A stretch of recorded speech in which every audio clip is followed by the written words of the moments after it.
Phensedyl ও গাঁজাসহ ছাত্র দলের এক নেতা গ্রেপ্তার। লালমনিরহাটের হাতীবান্ধা সরকারি আলিমউদ্দিন কলেজ ছাত্র দলের আহ্বায়ক মসির উদ্দিন দুলালকে ফেন্সিডিল ও গাঁজাসহ গ্রেপ্তার করেছে র্যাব। শনিবার 28 সেপ্টেম্বর সকালে তাকে জেল হাজতে প্রেরণ করে পুলিশ।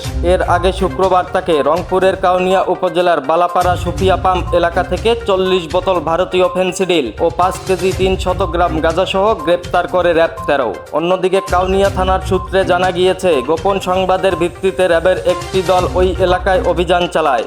এ সময় 40 বোতল ভারতীয় ফেন্সিডিল ও 5 কেজি 300 গ্রাম মাদকদ্রব্য গাঁজাসহ মসির উদ্দিন দুলালকে গ্রেপ্তার করেন তারা। পরে তাকে পুলিশে সোপর্দ করেন। এ ঘটনায় তার বিরুদ্ধে কাউনিয়া থানায় একটি মামলা দায়ের করেন RAB.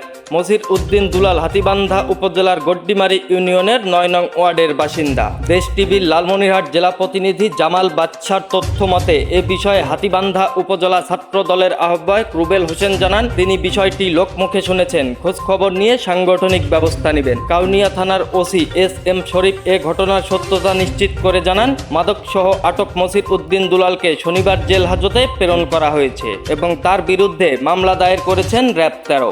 Anisul Islam Rajib, update time, online news desk, Lalmonirhat.